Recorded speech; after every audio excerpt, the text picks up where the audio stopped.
gracias. Me parece que este es un tema muy importante que necesitamos abordar el día de hoy. Y gracias por la oportunidad que Dios nos da para que esto sea una realidad. El título de la lección, ya lo vimos: la iglesia y su juventud. El texto en Lamentaciones 3:27. Bueno le es al hombre, ¿qué cosa? Llevar el yugo desde su juventud. ¿Desde cuándo? Desde su juventud. Bueno le es al hombre llevar el yugo desde su juventud. Una ocasión escuché a un hermano de la iglesia que dijo: los niños necesitan dormir todo lo que quieran. No estoy totalmente de acuerdo con esa manera de pensar. Imagínate a tu niño, lo dejas dormir todo lo que quiera. ¿Qué va a pasar cuando le toque ir al kinder?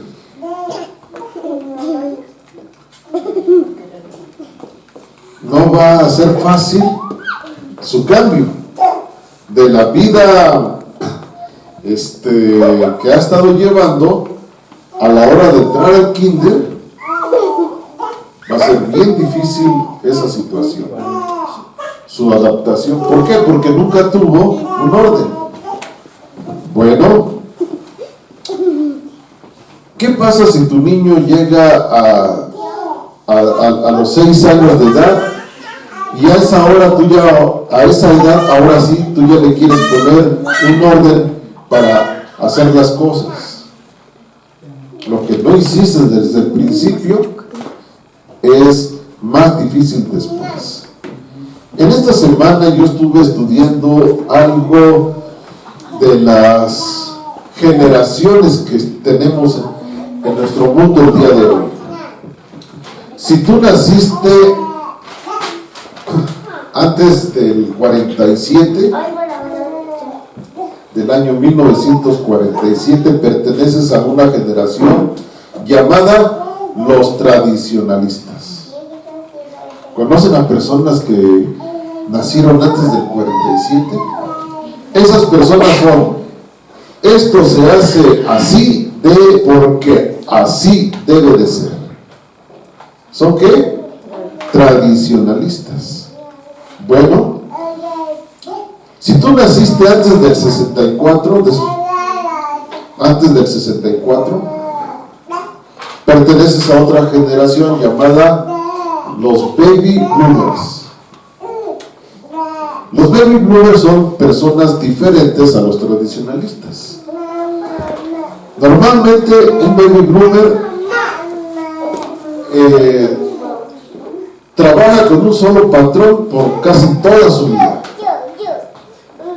Se sacrifica, se esfuerza y trata de alcanzar un estatus en que todo el mundo le reconozca su labor.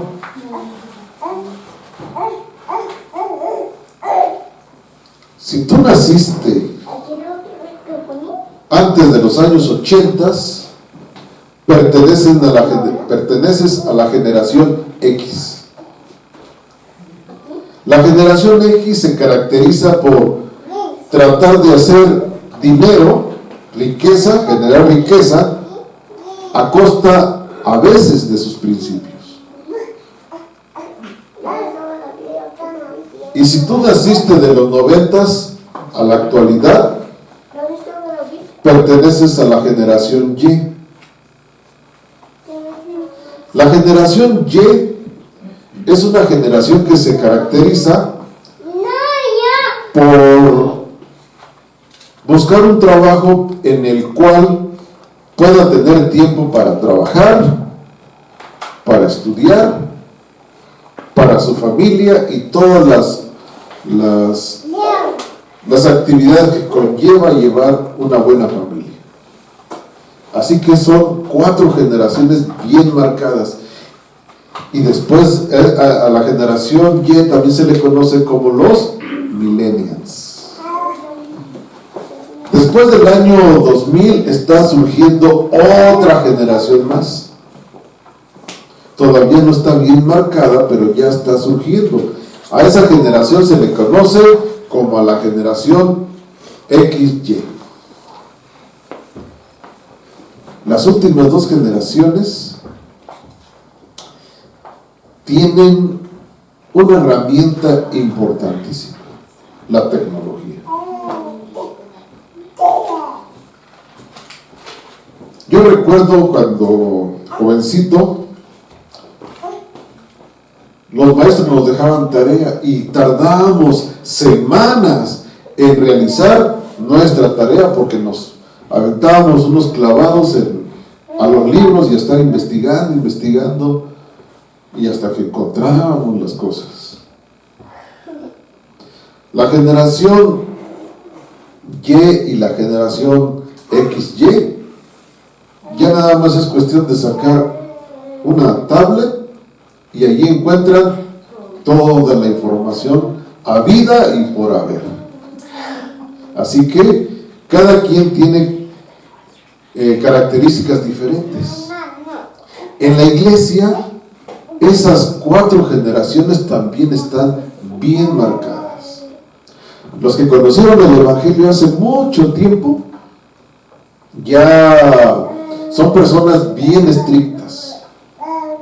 Esto es así porque se tiene que hacer así.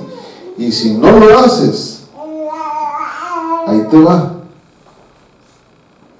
Después viene la generación Baby Bloomers. Son personas que les gusta el reconocimiento, pero tienen un sentido de sacrificio y de abnegación. La generación X son aquellos que, con tal de tener un beneficio propio, son capaces de sacrificar sus principios. La generación Y es la que quiere hacer todo junto, que le dé tiempo para todo. Y si una actividad no le da tiempo para lo demás, desecha esa actividad. Así que nosotros hoy día nos toca atender a la generación Y y a la generación que va surgiendo, la XY.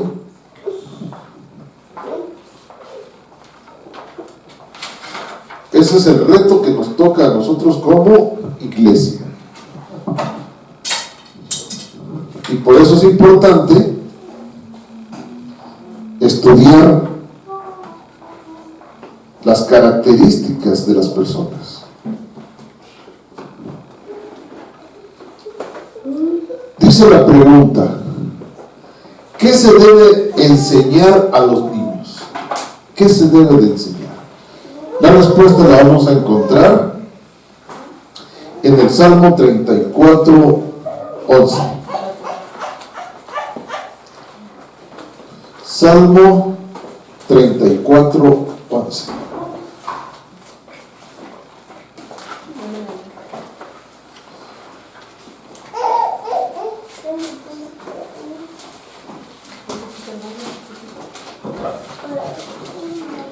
¿Y qué nos dice?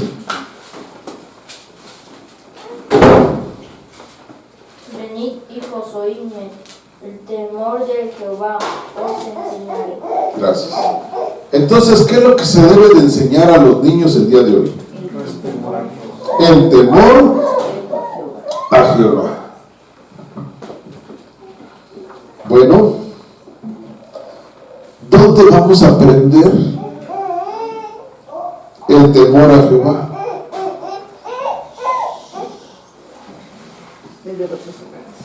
En los hogares. Pero si tú como padre le enseñas a tu hijo el temor a Jehová, fuera de tu hogar, ¿qué va a aprender? Lo contrario, faltar al respeto a Jehová. Entonces, mira, mientras tú estás tratando de que tu hijo aprenda el temor al Señor, porque ahora le están enseñando todo lo contrario. Y ahí es donde está el problema. nosotros tenemos una tendencia natural a que las cosas fáciles que valen la pena las aprendemos bien difícil, y las cosas que no son positivas, esas las aprendemos como rapidito. Así que ¿qué va a aprender el niño cuando por fuera le enseñan lo contrario de lo que tú le enseñas en tu hogar? Bien difícil la tarea entonces. Dice el comentario de la hermana White: los maestros deben recordar que ellos mismos fueron niños alguna vez. ¿Tú crees que el maestro que le da clases a tu hijo en la primaria y en la secundaria tiene presente esta manera de pensar? Que él también en algún momento fue niño. ¿Sabes por qué están los maestros ahí? La mayoría porque les heredaron la plaza. Ahora, cuando la plaza se hereda, ¿qué requisito le ponen al maestro? Ninguno. Por eso trataron ahora de cambiar el modelo educativo, de que el maestro en realidad sea una persona capacitada para enseñar. Y ahora en las escuelas particulares, todos los profesores necesitan tener por lo menos un título educativo, de licenciatura para arriba. Ahora, el hecho de que el maestro de mi hijo tenga una licenciatura, eso ya es garantía de que le va a dar buenos principios a los niños. Tampoco. Dice la siguiente pregunta: ¿qué experiencia espiritual deben de tener los maestros y cómo deben de instruir a los niños? Vamos a Deuteronomio 11, del 18 al 21. Deuteronomio 11, 18 al 21.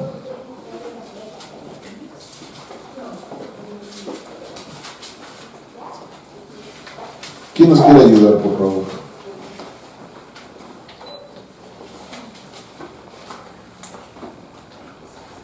Por tanto, pondréis estas palabras en vuestro corazón y en vuestra alma, y las ataréis como una señal en vuestra mano, y serán por frontales entre vuestros ojos. Y las enseñarás a vuestros hijos, hablándoles de ellas cuando te sientes en tu casa, cuando andes por el camino, cuando te acuestes y cuando te levantes. Y las escribirás en los postes de tu casa y en tus puertas. Gracias. Muy bien, ¿cuál es el primer requisito? El primer requisito es que el maestro conozca a quién. A Dios. Pero ahora, ¿cómo se le debe de enseñar a los niños las cosas espirituales?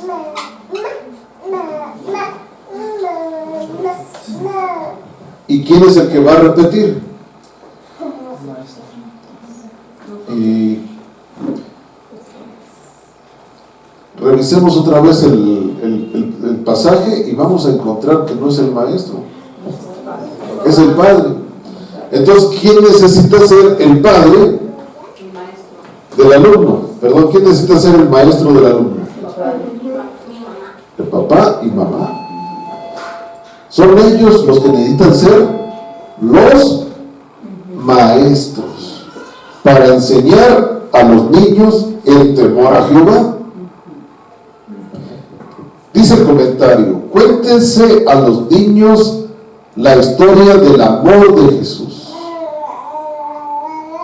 En cada sermón, fíjense, esto es muy importante, me llamó la atención. En cada sermón, dígase algo que sea de beneficio para los niños.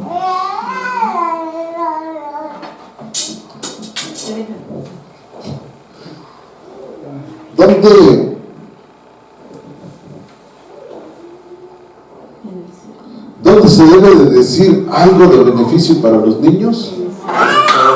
En cada sermón. Ahora, ¿cuántos sermones han pasado en la iglesia y que no están enfocados para los niños? ¿Verdad? Yo creo que la idea de tener el rincón infantil fue bueno, pero pues eso de estar preparando una historia para cada sábado muchas veces se convierte en algo tedioso, cansado y que no ha logrado impactar como debiera de ser. Cuando se hace por cumplir, pero no, debería de haber un momento bien específico para que esto sea una realidad en nuestra iglesia. Y la pregunta nos dice, ¿cuáles serán los resultados de la fidelidad en la educación? Vayamos a Proverbio 22:6. ¿Y cuál va a ser el resultado? Proverbio 22:6.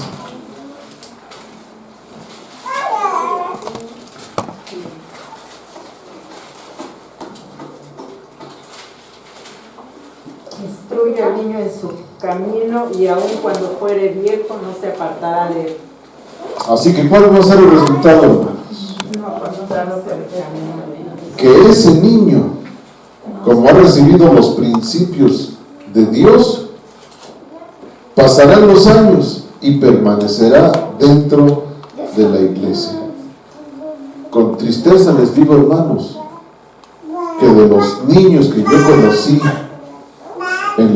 dentro de la iglesia, ya son demasiado pocos los que quedan. De los que más me acuerdo, los primeros que conocí, fue Marcos, fue Lucy,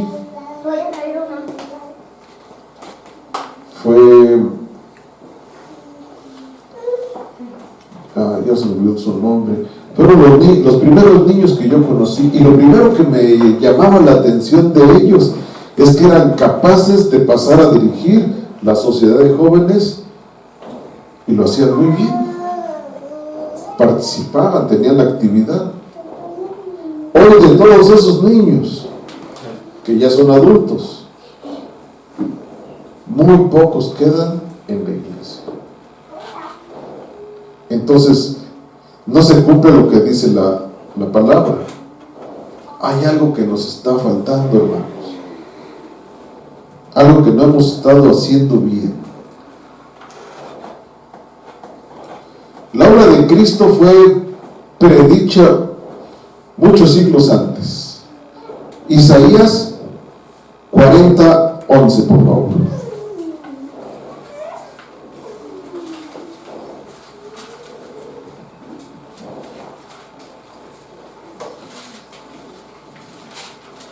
Isaías 40:11.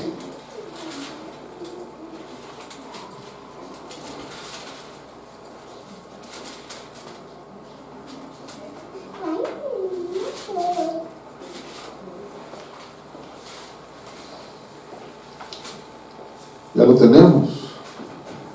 Como pastor apacentará su rebaño. En su brazo cogerá los corderos y en su seno los llevará. Pastoreará suavemente a las que dieron a luz.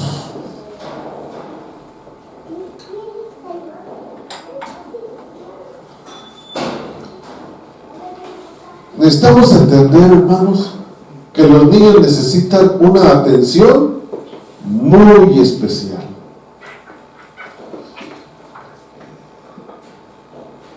Necesitan una labor esmerada, cuidadosa, acompañada de oración. Y solamente un maestro que esté lleno de amor puede transmitirles amor a los niños. De todas las personas que hay en el mundo, de todas las personas, ¿quiénes son los que más aman a tus hijos? Nosotros mismos. Entonces, ¿ustedes creen que un maestro que tiene la plaza porque la heredó está ahí porque pues necesita recibir sus ingresos, le vaya a dar la misma calidad de amor que tú le das a tus hijos? Ahora, otra cosa que hay que entender es que no todos pueden ser ayudados de la misma manera. ¿Por qué? Porque todos somos muy diferentes y todos tenemos problemas y situaciones muy diferentes. Así que el maestro, ¿cuántas clases prepara? Una para todos.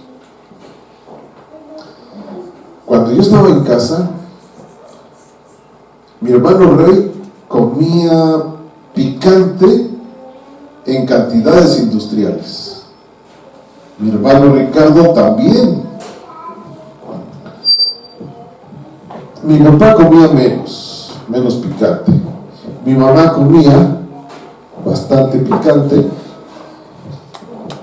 Y yo comía nada de picante. Ahora, ¿qué hace mamá?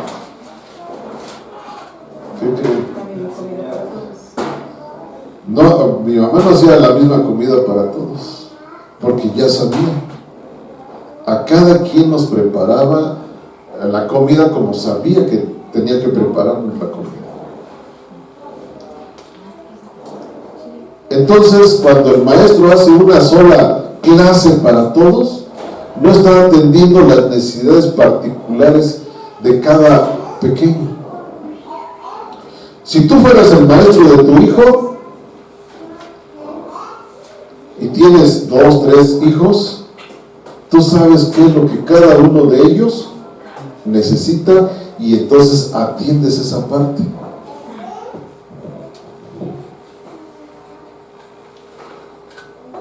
Debe dedicarse más estudio al problema de cómo tratar con la juventud, más oración ferviente. Luego nos hace la pregunta B: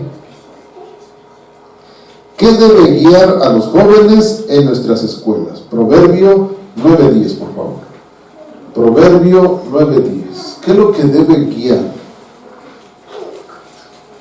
a nuestros jóvenes y ahora sí ya dice, nuestras escuelas? El temor de Jehová es el principio de la sabiduría. Ajá. Y el conocimiento del Santísimo es la inteligencia. Así es. Entonces, debiera de ser la Torah la guía para nuestros jóvenes en nuestras escuelas. Ahora, miren hermanos, lo que dice Consejo para Maestros, Padres y Alumnos en la página 166. Perdón, primero vamos a Testimonios, tomo 6, página 114. Vean lo que dice.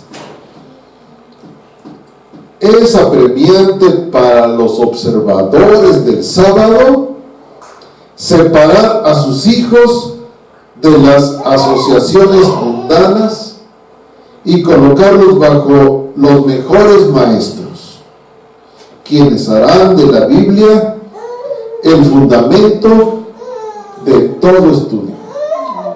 ¿Qué es lo más apremiante para los observadores del sábado? Separar a nuestros hijos de las instituciones del mundo, colocarlos bajo los mejores maestros, quienes harán de la Biblia el fundamento de todo el estudio. Y es que en la Biblia nosotros podemos encontrar todos los temas. Nosotros en la Biblia podemos encontrar todos los ejemplos que ellos necesitan para aprender.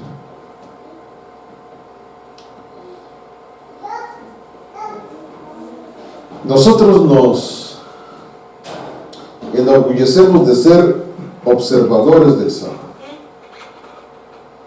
Entonces, como consecuencia, también debiéramos de haber separado a nuestros hijos de las instituciones del mundo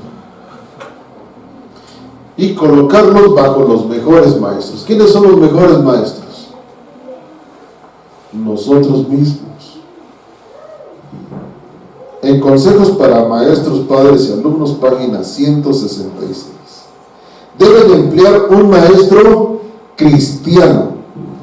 ¿Cómo debe ser el maestro? Cristiano que, como misionero consagrado, enfoque a los niños de tal manera que los induzca a llegar a ser también misioneros. Dice la hermana Güey que cada persona que nace en el seno de la iglesia también nace como ¿qué? Como misionero. Ahora, hay dos tipos de misioneros. Los misioneros laicos y los misioneros profesionales.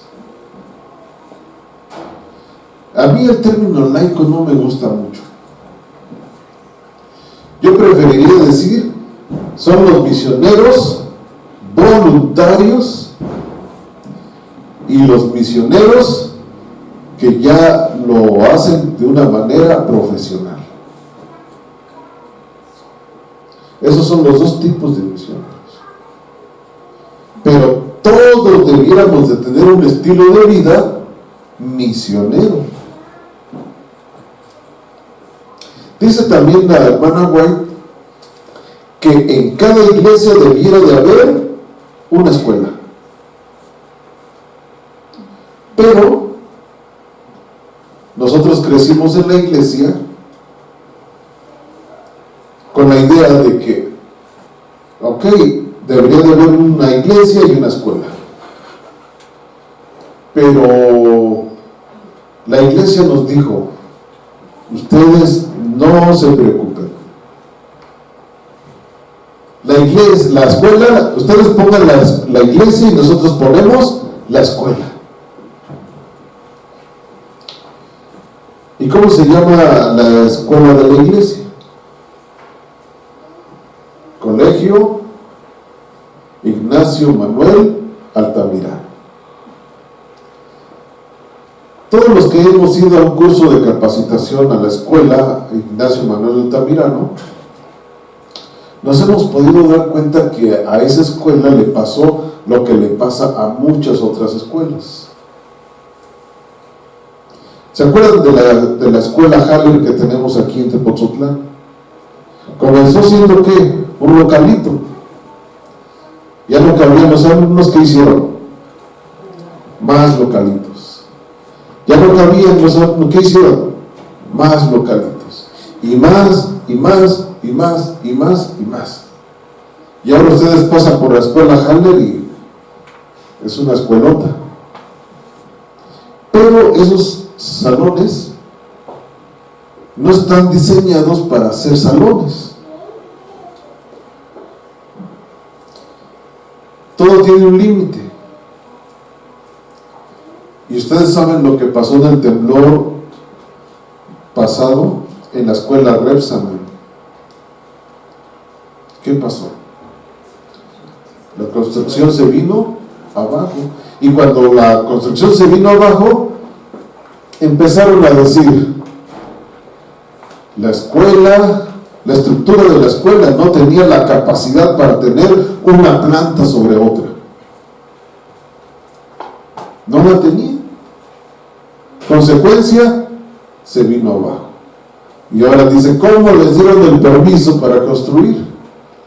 No hubo estudios. Hasta entonces salió a la luz todo lo demás. ¿Qué creen, hermano? La escuela de Altamirano está igual. Han tenido que construir salones arriba de otro salón, arriba de otro salón, arriba de otro salón. Y la estructura, creo yo, no tiene la capacidad para resistir todos esos pesos. Pero no se preocupen. La lección nos da la solución. Muchas familias, con el objeto de educar a sus hijos, se trasladan a los lugares donde están establecidas nuestras escuelas principales. Prestarían mejor servicio al maestro si se quedan donde se encuentran. ¿Qué debiéramos de hacer? En vez de irnos a vivir cerca de la escuela para que nuestros hijos vayan a la escuela de la iglesia, ¿qué debiéramos de hacer de acuerdo con el consejo del Espíritu Santo? Quedarnos en el lugar donde estamos. Siempre hemos quejado, no, pues es que nosotros aquí en Santa Cruz, de aquí a que vamos a la escuela, hasta la Escandón, no, pues ya estuvo. Bueno, no te preocupes. ¿Cuál es el consejo de Dios? Quédate aquí, en Santa Cruz. Los niños que habiten dentro de sus confines, dice, establecer una escuela de iglesia donde los niños que habitan dentro de sus confines puedan recibir una educación cristiana perfecta y práctica. Ese es el propósito, que aquí mismo, donde tenemos la iglesia, aquí mismo los niños reciban la educación, pero debe de ser una educación cristiana perfecta y práctica. Si se quedan en las iglesias más pequeñas, donde más se necesita su ayuda, en lugar de ir a las más grandes, donde a causa de que no se les necesita, existe una constante tentación a caer en la inercia espiritual. ¿Dónde hacemos más falta nosotros como miembros de iglesia? ¿En una iglesia grande o en una chica? En una iglesia pequeña. Una iglesia pequeña. Pero la iglesia pequeña tiene 6 alumnos. ¿Y tú como padre qué dices? No, pues lo vemos menos. ¿Cómo que 6 alumnos? No, lo voy a mandar allá donde tienen 300 alumnos. ¿A qué nos estamos exponiendo? A caer en la inercia espiritual. El Señor quiere usar la escuela de la iglesia para ayudar a los padres en la educación y preparación de sus hijos para el tiempo que nos espera. Así que Dios levanta las iglesias, las escuelas en las iglesias para ayudar a los padres.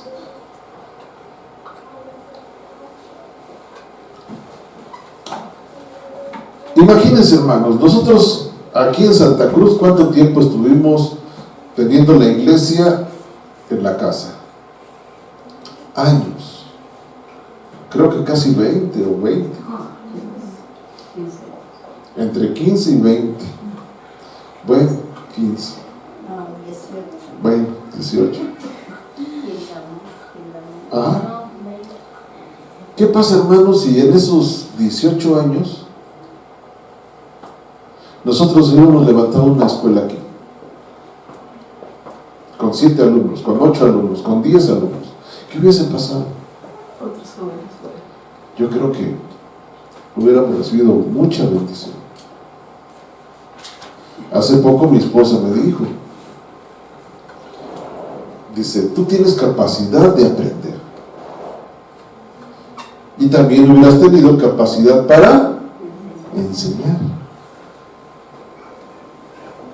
Pues sí, pero no lo entendía. Ahora imagínense, papá y mamá dándole clases a sus hijos y luego llevarlos a la escuela de la iglesia, donde un maestro consagrado en las cosas de Dios les muestre el estudio de la Biblia.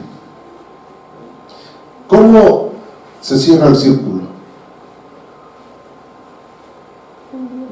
Un círculo perfecto. Si un círculo no es perfecto, no es círculo.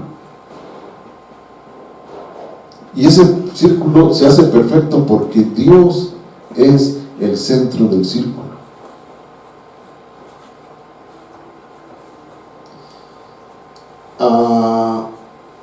Agradezco a Dios de que ahora ya hay una escuelita en la iglesia. Y agradezco a Dios porque esto va a crecer. Una luz no se prende para guardarla debajo de la cama.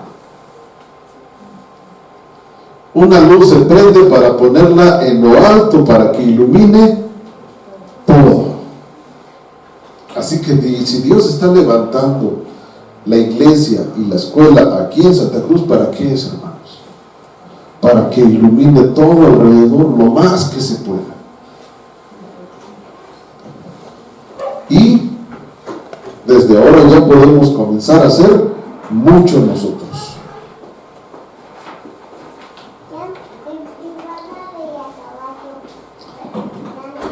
Isaías 54:13.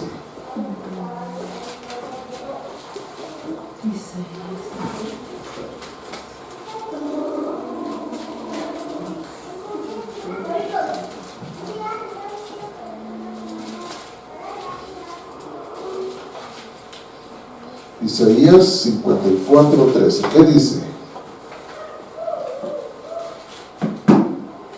Y todos tus hijos serán enseñados por Jehová, y se multiplicará la paz de tus hijos. Y si mis hijos están en paz, entonces yo también voy a estar en paz. Y como veíamos hace rato, es un Shalom Ra, que significa paz plena, paz completa. Por eso Jesús les dijo, yo les doy mi paz, pero mi paz no es como la paz del mundo. ¿Cómo es la paz de Dios? Una paz Ra, completa. Me acuerdo de mi compañero, el Polito. Dice, voy a comprar un celular. ¿Por qué, Polito? Ya van 3 veces que se lo roban a mi hija. ¿Y dónde estudia tu hija? En el CCH de Naucalpan. Ah, pues con eso.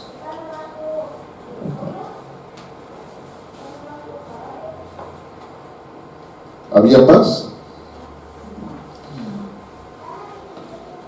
Dice la última pregunta. ¿Por qué debemos involucrarnos en el servicio desde el principio? Eclesiastés 12:1. Eclesiastés 12:1, por favor.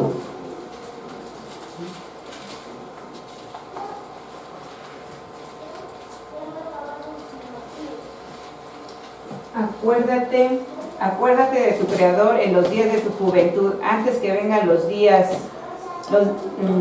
antes de que vengan los días malos y lleguen los años de los cuales digas, no tengo en ellos contentamiento. ¿Qué está por alcanzarnos, hermanos? Los días malos. donde cada uno de nosotros tendremos que decidir a quién vamos a servir. ¿A Dios o a los falsos dioses? Cada uno. Y mi respuesta, hermanos, no va a beneficiar ni afectar a mis hijos. Yo tengo que decidir por mí, mi hijo tiene que decidir por él, mi hija tiene que decidir por ella, mis nietos tienen que decidir por ellos, cada quien de manera individual. Y una vez le pregunté al hermano Josué, cuando hablábamos de la persecución y de todo eso, y le dije: oye, hermano Josué, haz de cuenta que nosotros vamos huyendo y llevo a mi familia, a mis hijos, y en eso capturan a uno de mis hijos. ¿Qué hago? ¿Sigo huyendo y lo dejo?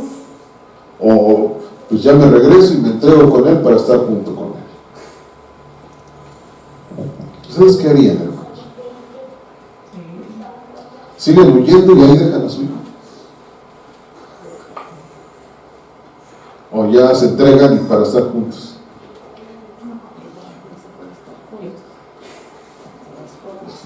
¿Qué tal? Va a estar juntos en la captura, pero ya después, como dices, ¿qué tal si no? Cada quien tiene que decidir por quién, por sí mismos, hermanos. Si tu hijo cae, lo capturan, tú debes de estar confiado en el Señor. ¿Por qué? Porque tú le diste los mejores principios en los días de su juventud, antes que vengan los días malos. Pero si tú no le diste esos principios y tu hijo es capturado, ¿cómo nos vamos a sentir? Ahora sí, dice la Biblia, será el lloro y el crujir de dientes, porque no hicimos lo que Dios nos pidió desde el principio. Preguntas para el repaso personal. Quien quiera contestar, levante su mano, por favor. Dice la primera pregunta: ¿qué significa apacentar los corderos del rebaño?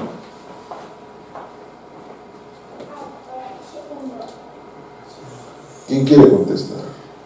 ¿Qué significa apacentar los corderos del rebaño?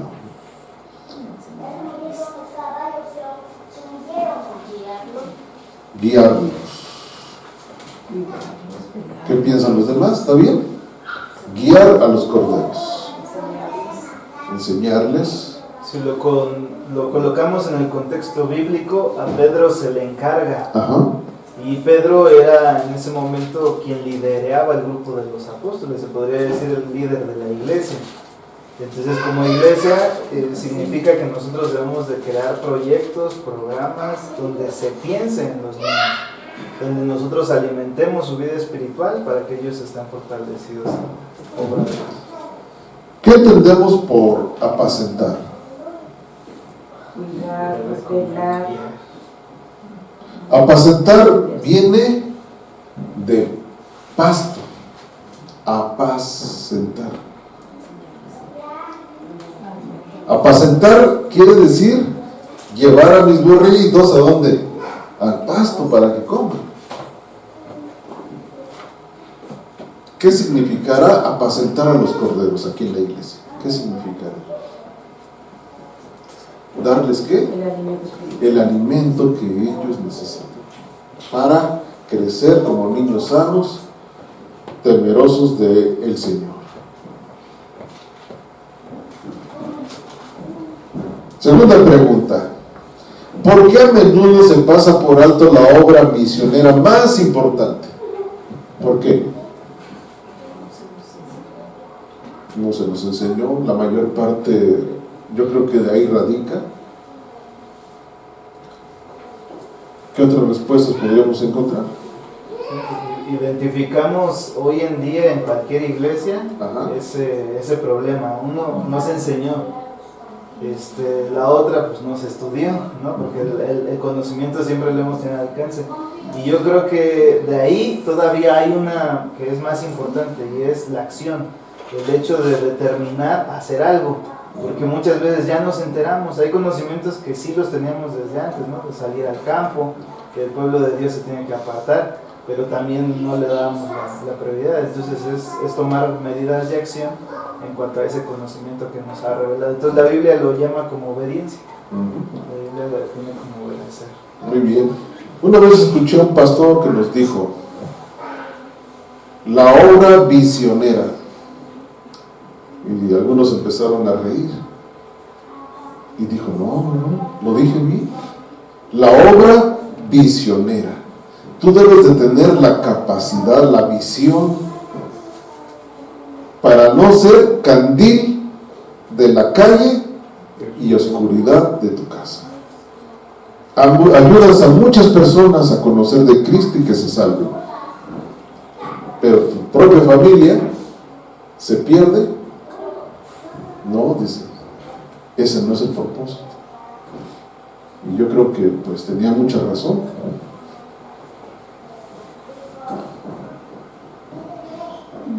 Pregunta 3. ¿Cómo podemos mejorar en el cuidado de nuestros niños y jóvenes? ¿Cómo podemos mejorar?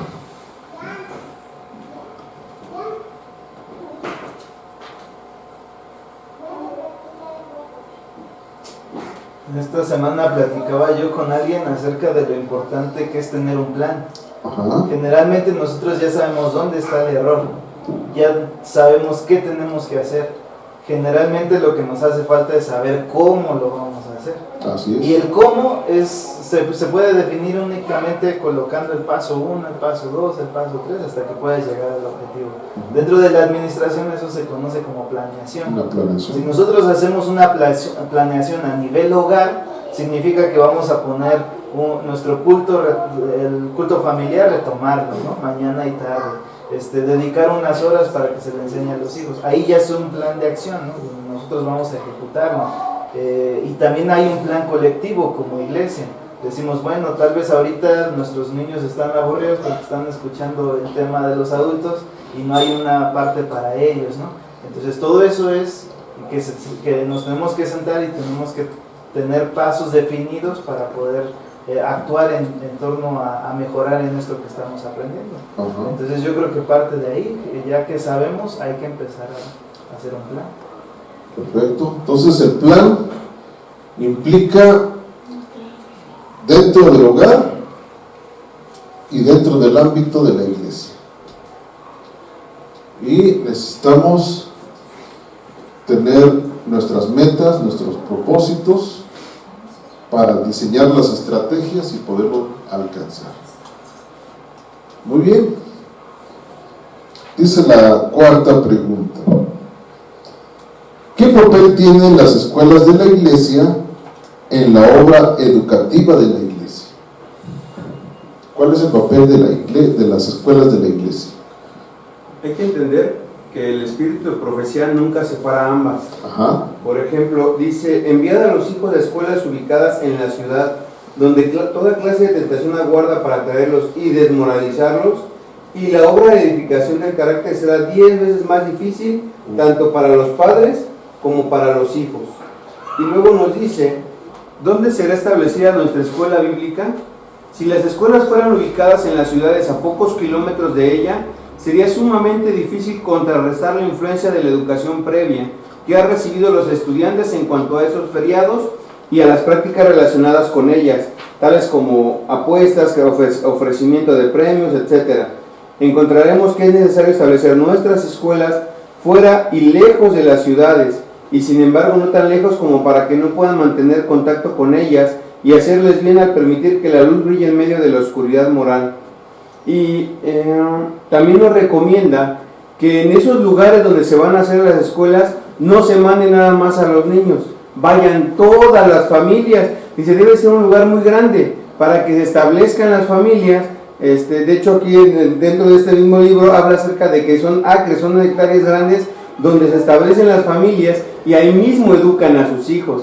las escuelas deben ser diferentes, dice, y deben de ser preparados para ser misioneros, para que vayan por eso no deben estar retiradas, pero no tan lejos de los accesos a esas ciudades.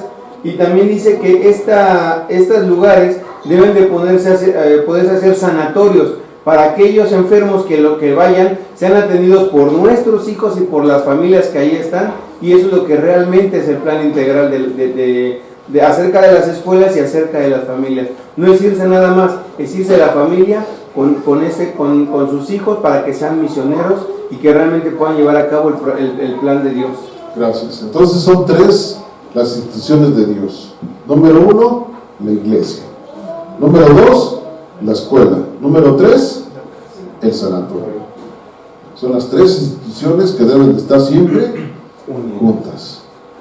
Y la última pregunta dice, ¿qué oportunidades puedo ayudar a proveer para instruir a los jóvenes en mi iglesia local? Involucrarnos, ¿verdad? Todos tenemos capacidades, todos tenemos dones, todos tenemos algo que aportar. Unos de una manera, otros de otra, pero todos podemos realizarlo. Entonces, involucrarnos, no dejar y decir, pues esto es del misionero, que él lo haga y ahí está. Eso es del pastor, eso es del anciano, que él. Nosotros también participar con todo lo que podamos, y de esa manera se va a lograr la mejor integración. Recuerdo con la parte con la que iniciabas, un maestro debe de recordar que él también fue niño. Entonces yo me acuerdo de la primera vez que me propusieron para ser director de sociedad de jóvenes. Entonces yo estaba muy chico y obviamente pensé qué temas podía dar. Al pensar como joven todavía, pues los temas que traté de implementar eran temas juveniles. Entonces recuerdo que empezamos a repasar cómo las caricaturas estaban desviando a los niños del plan de salvación. Empezamos a estudiar acerca de las tribus urbanas que en ese tiempo tenían como mucho auge, conocemos. Empezamos a investigar ese tipo de temas. En la iglesia no había muchos jóvenes, pero los temas se sintieron juveniles. Entonces, como dices, no olvidar la parte joven que nosotros tenemos, lo que nosotros queríamos cuando éramos niños, los temas interesantes que nos gustaba estudiar. Porque a veces nosotros hoy en día queremos dar un tema para jóvenes, pero lo damos tanto como para adultos que el joven se distrae. Y también hay temas de adultos que se pueden enfocar a los niños. Y me ha tocado estar en temas donde estás hablando de profecía, pero tu público principal son los niños. Son los que están hasta el frente, son los que están viendo las diapositivas, son los que están haciendo preguntas, son los primeros en responder, los primeros en leer la Biblia. Porque realmente, aunque es un tema para adultos, Dios lo enfoca para los jóvenes porque llena y satisface su vida. Entonces yo creo que esa es una medida de acción, ¿no? Que realmente pensemos como jóvenes, que pensemos como niños, que digamos qué es lo que a un niño le gustaría escuchar hoy, y con eso podremos nosotros ayudar enfocándonos en la comunidad. Que el Señor los bendiga. Amén.